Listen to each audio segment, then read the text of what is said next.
कहानी की शुरुआत होती है एक ग्रुप एक्सप्लोरर की टीम से जो साउथ अटलांटिक ओशन के बीच में होते हैं। उस शिप पर डेविड नाम का एक वेदर ऑफिसर था जो मौसम का हाल बताता है। वो लोग एक ऐसे आइलैंड की तरफ जा रहे थे जो समंदर के बीचों बीच मौजूद था। सरकार ने डेविड को वहां इसलिए भेजा था ताकि वो उस आइलैंड के बदलते मौसम का ऑब्जर्वेशन कर सके। डेविड को लगभग 1 साल तक वहां रुकना था मौसम का डेटा कलेक्ट करने के लिए। पूरा साल मौसम का डेटा कलेक्ट करने के बाद फिर उसे वापस लौट आना था। डेविड को साल भर का खाना और जरूरत का सारा सामान दे दिया गया था। कई दिन के सफर के बाद आखिरकार वो आइलैंड तक पहुंच गए। वो लोग बोट की मदद से उस आइलैंड पर उतरे। ये आइलैंड पूरी तरह से वीरान था, जहां एक परिंदा भी दिखाई नहीं दे रहा था। उस आइलैंड पर एक लाइट हाउस और एक छोटा सा घर था जहां डेविड को रहना था, क्योंकि इससे पहले भी एक रॉबर्ट नाम का वेदर ऑफिसर यहाँ रहता था, लेकिन अब उसकी ड्यूटी का वक्त खत्म हो चुका था। उसने 1 साल तक अकेले उस आइलैंड पर रहकर मौसम का डेटा कलेक्ट किया। अब उसकी जगह डेविड यहाँ पूरा साल मौसम का डेटा कलेक्ट करने के लिए रहेगा और वो पुराना ऑफिसर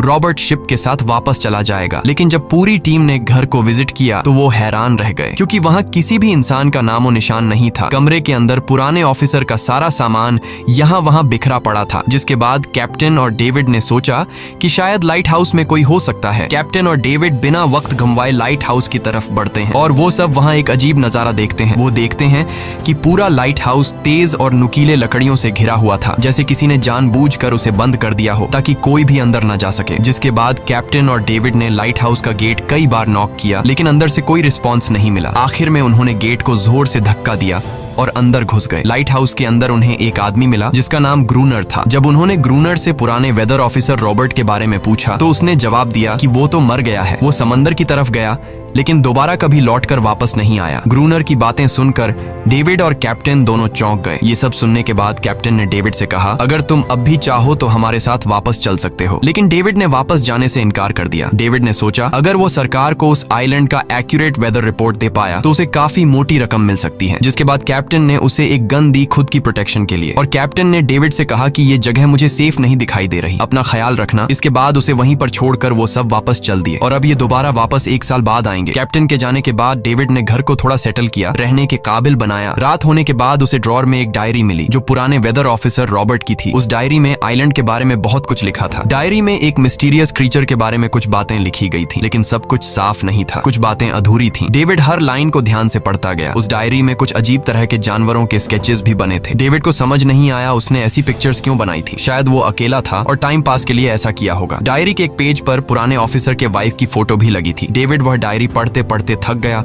और धीरे धीरे उसकी आंख लग गई। अगली सुबह डेविड ने मौसम का डेटा कलेक्ट करना शुरू कर दिया, लेकिन समंदर के पास पहुंचते ही उसके कदम रुक गए। उसने देखा कि चट्टानों के बीच कुछ पत्थर अजीब तरीके से सजाए गए हैं और उनके बीच शेल्स रखे थे अजीब से पैटर्न में। डेविड ने सोचा शायद ये सब ग्रूनर ने किया है। वो ये सोचकर दोबारा अपने काम में लग गया। काम के दौरान जब उसने दूरबीन से लाइट हाउस की तरफ देखा तो उसे ग्रूनर के साथ एक और इंसान भी दिखाई दिया, लेकिन पलक झपकते ही वो गायब हो गया। डेविड ने दोबारा उसे देखने की कोशिश की, लेकिन फिर उसे लगा कि ये उसका वहम है। रात को डेविड अपने काम में बिजी था, तभी दरवाजे पर नॉक हुआ। उसे लगा कि शायद ये ग्रूनर है। डेविड ने उसका नाम पुकारा, लेकिन कोई जवाब नहीं मिला। हाथ में लैंप लेकर जैसे ही डेविड दरवाजे की तरफ बढ़ा तो उसके कानों में कुछ अजीब सी आवाजें गूंजने लगीं जो किसी इंसान की बिल्कुल भी नहीं थी। और फिर उसने देखा गेट के नीचे से किसी अजीबोगरीब क्रीचर का हाथ अंदर आने की कोशिश कर रहा है। वो इंसान का हाथ बिल्कुल भी नहीं था। ये देखकर डेविड के पांव तले जमीन ही खिसक गई। वो तुरंत बेसमेंट की तरफ भागा और वहां जाकर छुप गया। कुछ ही देर में वो मिस्टीरियस क्रीचर घर के अंदर घुस चुकी थी। वह छुप छुप कर डेविड को ढूंढ रही थी और डेविड बेसमेंट के एक छोटे से दरार से उसे देखने लगा। डेविड की हलचल से उस क्रीचर ने डेविड को देख लिया, जिसके बाद वो क्रीचर डेविड को मारने के लिए तेजी से उसकी तरफ भागा और दरार से उसे पकड़ने की कोशिश करने लगा। तो डेविड ने खुद को बचाने के लिए फौरन चाकू उठाकर उसकी आंख में दे मारा। वो क्रीचर चीख के भाग गई, लेकिन वो कभी भी वापस आ सकती थी। और डेविड के दिमाग में ये बात कंफर्म हो गई कि जो डायरी में क्रीचर के बारे में बात लिखी थी वह सच है। डर के मारे वो पूरी रात सो न सका। अगली सुबह जब डेविड घर से बाहर गया तो उसने रेत पर कुछ पैरों के निशान देखे जो किसी इंसान के बिल्कुल भी नहीं थे। वो निशान सीधे समंदर की तरफ जाकर खत्म हो गए थे। अब डेविड को सब समझ आ गया था कि क्यों ग्रूनर ने लाइट हाउस के चारों ओर नुकीली लकड़ियां लगाई हैं। अब डेविड जान गया कि अगर मैं इस घर में रहूंगा तो वो क्रीचर मुझे कभी भी मार सकते हैं। डर के मारे डेविड लाइट हाउस की तरफ दौड़ता है और ग्रूनर को चिल्लाकर कहता है, गेट गेट खोलो, मुझे अंदर आना है। लेकिन ग्रूनर उसे अंदर नहीं आने देता और कहता है तुझे शिप के साथ लौट जाना चाहिए था। डेविड निराश होकर वापस लौटता है क्योंकि क्रोनर उसे लाइट हाउस के करीब भी नहीं देखना चाहता था। वो उसके ऊपर पानी गिराकर उसे दूर जाने को कहता है। अब उसे खुद ही कुछ करना होगा। उसने घर की हर एक विंडो को लकड़ी से बंद कर दिया, चारों तरफ नुकीली लकड़ियों से घेरा बनाया और गेट के बाहर पुराने कागज और किताबें रखी। फिर उन पर तेल छिड़क दिया ताकि अगर वो क्रीचर वापस आए तो उसे आग से डराकर भगाया जा सके। लेकिन एक बात थी जो डेविड अब तक नहीं जानता था और ये बात उसे आज रात पता चलने वाली थी। खुशकिस्मती से उसे घर के अंदर एक पुराना बॉक्स मिला। उस बॉक्स में एक गन थी और बहुत सारी बुलेट्स। ये देखकर उसे जिंदा रहने की थोड़ी सी उम्मीद मिली। जैसे जैसे सूरज ढलने लगा, डेविड के दिल में डर बढ़ने लगा। कुछ ही देर में चारों तरफ रात का अंधेरा छा गया। डेविड गन हाथ में लिए घर के एक कोने में चुपचाप बैठा था। उसकी दिल की धड़कनें तेज थीं। तभी एक अजीब आवाज सुनाई दी और जब डेविड ने खिड़की से छुपकर समंदर की तरफ देखा तो जैसे उसके पैरों के नीचे से जमीन ही खिसक गई। उसने देखा कि सिर्फ एक नहीं बल्कि पानी में से कई सारी वही अजीबोगरीब क्रीचर्स उसकी तरफ बढ़ रही हैं। कुछ ही देर में वो सब इकट्ठा होकर कमरे का गेट तोड़ने की कोशिश करने लगे। डेविड ने तुरंत गोलियां चलानी शुरू की, जिनमें से कुछ क्रीचर्स गिरकर मर गए। डेविड को लगा कि गोली की आवाज सुनने के बाद वो डरकर भाग जाएंगे, लेकिन अपने साथियों को मरता हुआ देखकर वो और भी ज्यादा गुस्सा हो गए। तब डेविड प्लान बी अपनाते हुए गेट के बाहर रखे कागजों और पुरानी किताबों को आग लगा देता है। आग देखकर वो क्रीचर्स डर के मारे वापस समंदर में लौट गए, लेकिन अब वही आग डेविड के घर तक पहुंच चुकी थी। घर के दरवाजे ने आग पकड़ ली और धीरे धीरे फैलने लगी क्योंकि पूरा घर लकड़ी का बना हुआ था। डेविड ने तुरंत एक चादर में खुद को लपेटकर अपनी जान बचाई और बाहर निकलकर लाइट हाउस के पास एक बड़े पत्थर के पीछे छुप गया। क्रीचर्स को शूट करते वक्त डेविड के हाथ में काफी गहरी चोट भी आई। तभी अचानक तेज बारिश शुरू हो गई। आग धीरे धीरे बुझने लगी, लेकिन पूरी रात की बारिश के बाद भी सुबह तक डेविड अपना घर नहीं बचा पाया। पूरा घर जलकर लगभग राख हो चुका था। अब अगर डेविड को जिंदा रहना है तो उसे लाइट हाउस में पनाह लेनी होगी। उसने अपनी राइफल उठाई और लाइट हाउस के पास के पत्थरों के बीच छुप गया और इंतजार करने लगा कि कब ग्रूनर पानी भरने आएगा। जब ग्रूनर पानी भरने के लिए लाइट हाउस से बाहर निकला तो डेविड उसके पीछे पीछे चल दिया, लेकिन तभी अचानक एक अजीब सा क्रीचर जो ग्रूनर के पास ही था उसने डेविड पर हमला कर दिया। लेकिन किसी तरह करके डेविड ने उसे काबू कर लिया। वह क्रीचर ग्रूनर का रक्षक था। जब वह उसे शूट करने वाला था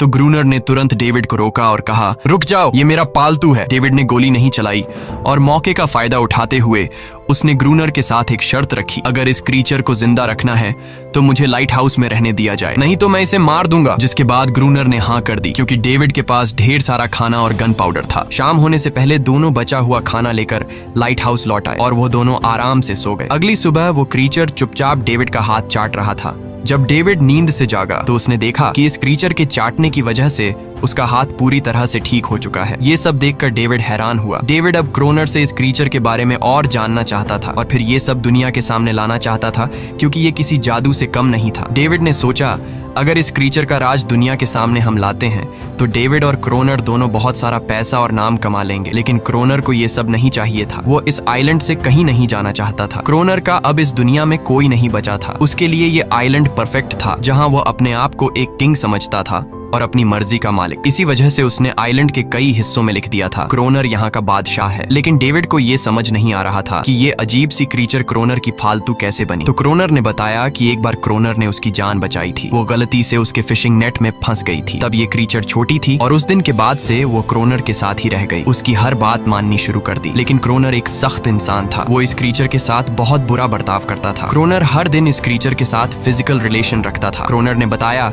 कि एक बार इस क्रीचर ने मुझ पर हमला भी किया था और उसके बदले में क्रोनर ने उसे ऐसी सजा दी कि उस सजा के बाद वो क्रीचर अपने आप को क्रोनर की गुलाम समझने लगी। और आप सब भी समझ गए होंगे कि हर रात वो क्रीचर समुद्र से बाहर क्यों आते हैं। वो सभी इसलिए आते हैं ताकि अपने साथी को क्रोनर से छुड़वाकर वापस ले जाए। लेकिन क्रोनर ऐसा नहीं होने देता। वो क्रीचर्स दिन के उजाले में अटैक नहीं कर सकते क्योंकि सूरज की रोशनी उनकी स्किन जला देती है। डेविड अब यहाँ और नहीं रहना चाहता था। वो किसी तरह से आइलैंड से अपनी जान छुड़ाना चाहता था। खैर, शाम होने लगी और क्रोनर ने उससे कहा, गन लेकर रेडी हो जाओ क्योंकि वो क्रीचर्स कभी भी हमला कर सकते हैं। वो लाइट हाउस की लाइट ऑन करने के लिए तैयार हो गए और कुछ ही देर में समुद्र से बड़ी संख्या में क्रीचर्स निकलकर बाहर आ गए। वो लाइट हाउस की तरफ बढ़ते जा रहे थे। क्रोनर उन पर लगातार फायर करता जा रहा था, लेकिन डेविड पूरी तरह से डर गया था। वो लाइट हाउस के अंदर की तरफ आने लगा। क्रोनर के बार बार कहने के बावजूद वो बस एक कोने में चुपचाप बैठा रहा और कुछ ही देर में डेविड बेहोश हो गया। क्रोनर पूरी रात अकेला इन क्रीचर्स से लड़ता रहा। अगली सुबह क्रोनर ने गुस्से में डेविड के मुंह पर पानी डालकर उसे उठाया और कहा, अगर तुम्हें जिंदा रहना है तो इनकी जान लेनी होगी, नहीं तो तुम्हें लाइट हाउस से निकाल निकाल दिया जाएगा और तुम्हें मेरी हर बात माननी होगी। रोजाना पानी भर कर लाना, लाइट हाउस के छोटे बड़े काम करना और रात को मेरे साथ गार्ड ड्यूटी भी करनी होगी। अब डेविड के पास दूसरा कोई ऑप्शन नहीं था। इसी वजह से ये सब करना उसकी मजबूरी बन गया। डेविड अब क्रोनर की हर बात मानने लगा, लेकिन एक चीज थी जो उसे बिल्कुल भी पसंद नहीं आई। वो ये थी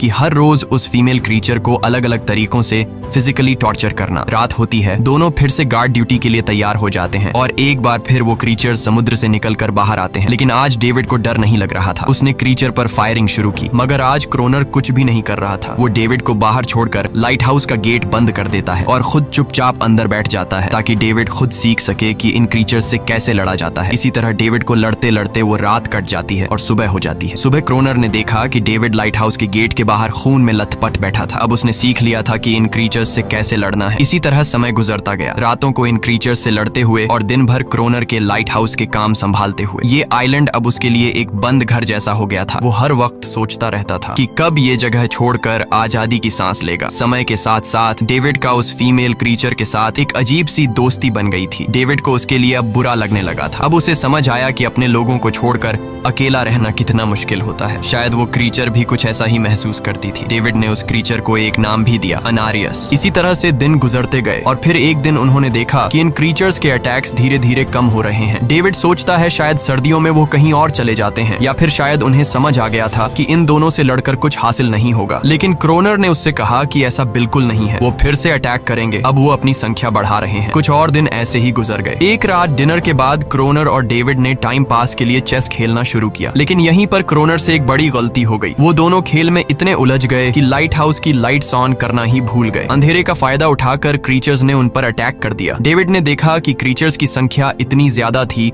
कि दो लोग मिलकर भी ज्यादा देर तक नहीं लड़ सकते थे और इस बार उनके पास कोई प्लानिंग भी नहीं थी। गन्स की बुलेट्स भी ऑलमोस्ट खत्म हो चुकी थी। किसी तरह बचते बचाते वो लाइट हाउस के टॉप तक पहुंच गए, लेकिन इस बीच क्रोनर के पैर में गहरी चोट आ गई। वो क्रीचर्स आज उन पर भारी पड़ गए थे। दोनों को लगा कि आज उनकी मौत पक्की है, लेकिन खुशकिस्मती से सुबह हो गई। जैसे ही सूरज धीरे धीरे उभरता है, वो क्रीचर्स लाइट हाउस छोड़कर समुद्र में वापस चले जाते हैं। कड़कती धूप निकलने के बाद एनेरियस क्रोनर के जख्म को ठीक करने की कोशिश करती है, लेकिन अब तक डेविड को समझ आ चुका था कि वो इन क्रीचर्स के साथ ये लड़ाई जीत नहीं सकते। बुलेट्स भी अब खत्म होने के करीब हैं। उनके पास खाना भी इतना नहीं है कि वो ज्यादा देर तक चल सके। लकीली अगले दिन जब डेविड लाइट हाउस के बाहर इधर उधर घूम रहा था तो उसने समुद्र में एक जहाज देखा। वो जल्दी से अंदर से फ्लेयर गन लाया और जहाज को सिग्नल देने गया, लेकिन क्रोनर ने उसे रोक दिया क्योंकि वो नहीं चाहता था कि डेविड यहाँ से जाए। उसी वक्त अनारियस ने क्रोनर पर हमला कर दिया। वो डेविड को क्रोनर से बचाना चाहती थी। क्रोनर किसी को भी ये आइलैंड छोड़ने नहीं देना चाहता था। ये आइलैंड उसकी अपनी दुनिया थी जहाँ वो एक किंग की तरह रहता था। वो डेविड को भी जाने नहीं देना चाहता था। इतने समय से अकेला रहने के बाद अब उसके पास कोई था जिससे वो बात कर सकता था, और अगर डेविड उस शिप में वापस चला गया तो वो वहां जाकर सबको एनेरियस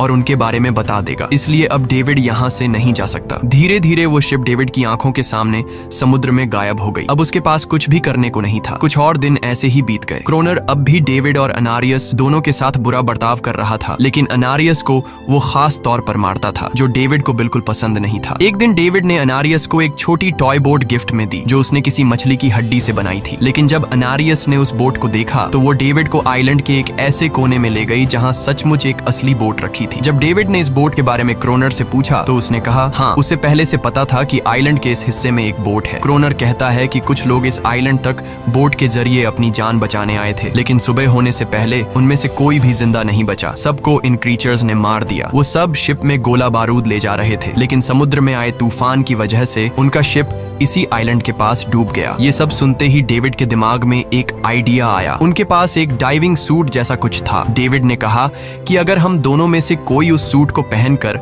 समुद्र के उस हिस्से में जाए जहां वो शिप डूबी थी, तो हो सकता है उन्हें कुछ बुलेट्स या डायनामाइट मिल जाए जिससे इन क्रीचर्स से लड़ना आसान हो जाए। लेकिन क्रोनर ने इस बात को मानने से इनकार कर दिया, पर डेविड अपनी जान को खतरे में डालकर ये काम करने को तैयार था। कुछ और दिन ऐसे ही गुजर गए। डेविड और अनारियस के बीच एक गहरा कनेक्शन बन गया। डेविड डेविड उसे पसंद करने लगा था। इन दोनों को रोमांस करते हुए ये सब क्रोनर ने चुपके से देख लिया। क्रोनर को लगा कि अनारियस उसे छिन जाएगी, इसलिए डेविड को रास्ते से हटाना पड़ेगा। अगले दिन क्रोनर खुद डेविड की बात मानने को तैयार हो जाता है। वो डेविड से कहता है, ठीक है, तुम सूट पहनकर नीचे पानी में जाओगे और वहां ढेर सारा RDX कलेक्ट करोगे, फिर मैं तुम्हें बोट से ऊपर की तरफ खींच लूंगा। लेकिन क्रोनर का असली इरादा कुछ और ही था। वो चाहता था कि डेविड उसकी मदद से समुद्र के नीचे रखे डायनामाइट के बॉक्सेस वापस सरफेस तक ले आए और उसके बाद उसे वही समंदर में अकेला छोड़ दे ताकि वो क्रिएचर्स उसे मार दें। इस तरह डायनामाइट भी उसके पास आ जाएगा और अनारियस फिर से उसकी गुलाम बन जाएगी। वो दोनों बोट में बैठकर उस जगह पहुंच गए जहां शिप पानी में डूबा था। डेविड ने डाइविंग सूट पहना और समंदर के नीचे उतर गया। नीचे जाने के बाद डेविड ने देखा कि शिप पूरी तरह तबाह हो चुकी है, लेकिन उसकी किस्मत अच्छी थी कि उसे कुछ डायनामाइट के बॉक्स मिल गए। लेकिन तभी अचानक कुछ क्रिएचर उसके सामने आ गए। क्रिएचर्स को देखते ही डेविड घबरा गया और नीचे गिर पड़ा। वो डाइविंग सूट इतना भारी था कि वह हिल भी नहीं पा रहा था और डेविड क्रोनर को ऊपर सिग्नल भी नहीं भेज पाया। क्रोनर को लगा कि शायद वह क्रिएचर्स डेविड को मार चुके हैं, लेकिन असल में वो तो सिर्फ 2 छोटे बच्चे थे। डेविड ने जैसे तैसे करके अपना डाइविंग सूट वहीं छोड़ दिया और ऊपर सतह तक खुद को पहुंचाया। उन्हें वहां कुछ पुराने बॉक्स मिले जिनमें डायनामाइट था। इसके बाद यह दोनों काम पर लग गए। उन्होंने लाइट हाउस के आसपास 2 लेयर्स में डायनामाइट बिछा दिया ताकि जब अगला हमला हो तो वे मॉन्स्टर्स को एक ही बार में खत्म कर सकें। कुछ महीने बीत गए और बर्फबारी का मौसम आया, लेकिन एक बार फिर वो क्रिएचर्स गायब हो गए। अचानक से अटैक बंद हो चुके थे, जैसे क्रिएचर्स को खबर मिल गई हो कि उनके लिए जाल बिछाया गया है, इसीलिए अब वो अटैक नहीं कर रहे थे। क्रोनर को लगा कि शायद अनारियस ने उन क्रिएचर्स को खबरदार कर दिया है, जिसकी वजह से वो अनारियस पर जुल्म करने लगा, लेकिन डेविड ने उसे रोक लिया। आखिर में दोनों ने मिलकर एक नया प्लान बनाया, लाइट हाउस का मेन गेट खुला छोड़ने का, ताकि जैसे ही वो क्रिएचर्स पास आए डायनामाइट से उन सबको उड़ा दिया जाए। डेविड ने चालाकी से काम लेते हुए अनारियस को लाइट हाउस के टॉप पर चीखने को कहा। एनरिस की आवाज सुनते ही सभी क्रिएचर्स गुस्से से भड़क उठे। क्रिएचर्स ने जब देखा कि लाइट हाउस का मेन गेट खुला हुआ है तो उन्हें लगा कि यह अच्छा मौका है अनारियस को छुड़ाने का, लेकिन असल में यह उनके लिए एक चाल थी। कुछ ही देर में वह क्रिएचर समंदर से बाहर निकलने लगे। वे सीधे मेन गेट की तरफ बढ़े और अंदर घुसते ही डेविड पर हमला कर दिया। डेविड भी हिम्मत दिखाता है और क्रिएचर से जान छुड़ा लेता है। जैसे ही वे सभी क्रिएचर लाइट हाउस के पास पहुंच जाते हैं तो क्रोनर डायनामाइट का लीवर दबा देता है, लेकिन ब्लास्ट नहीं होता। असल में डेविड ने उसका कनेक्शन खोल दिया था और क्रोनर उसे दोबारा लगाना भूल गया था। डेविड तुरंत ऊपर भागता है और डायनामाइट का वायर जोड़ना शुरू करता है। तब तक वो क्रिएचर्स लाइट हाउस पर चढ़ने की कोशिश कर रहे होते हैं, जिन्हें सिर्फ अकेला क्रोनर रोकता है। जैसे ही कनेक्शन पूरा होता है डेविड पहला लेयर उड़ा देता है, जिससे कई क्रिएचर्स ब्लास्ट में खत्म हो जाते हैं, लेकिन अभी भी काफी मॉन्स्टर्स लाइट हाउस पर हमला करने के लिए तैयार होते हैं। इस वजह से क्रोनर दूसरा लेयर भी ब्लास्ट कर देता है। दोनों उस जोरदार धमाके में बेहोश हो जाते हैं। अगली सुबह जब दोनों होश में आए तो उन्होंने देखा कि एनरियस वहां नहीं थी। ब्लास्ट में चारों तरफ मरे हुए क्रिएचर्स पड़े थे। क्रोनर उन सबको मार रहा था जो जख्मी हालत में जिंदा बचे थे। तभी डेविड की नजर उनमें से एक के गले में लटके एक नेकलेस पर पड़ी। उस क्रिएचर को तड़पता हुआ देखकर डेविड को उस पर तरस आ जाता है और उसे अपनी गलती का एहसास हो जाता है। जिन क्रिएचर्स को वह अब तक खूंखार समझते आए थे वो भी इंसानों की तरह थे, सिर्फ बोल नहीं सकते थे। लेकिन क्रोनर के लिए यह सब बेकार बातें थी। उस दिन के बाद वह क्रिएचर्स फिर कभी अटैक नहीं कर पाए, लेकिन हर दिन समंदर के किनारे से रोने की आवाजें आती थीं। डेविड को अब तक नहीं पता था कि उन्होंने कितना बड़ा नुकसान कर दिया था, कितनी फैमिली टूट गई, कितने बच्चों ने अपने लोग खो दिए, सिर्फ एक गलतफहमी की वजह से। अगले दिन डेविड ने समंदर में उन क्रिएचर्स के कुछ छोटे छोटे बच्चों को देखा, वो सब जिन्होंने अपने परिवार खो दिए थे। डेविड ने पत्थरों का एक गोल सर्कल बनाया और उसके बीच में वह छोटी टॉय बोट रख दी ताकि एनरिस उसे देखकर वापस लौट आए। डेविड ने कई घंटे इंतजार किया, लेकिन एनरिस कभी वापस नहीं आई। सुबह नींद से जागने के बाद डेविड ने देखा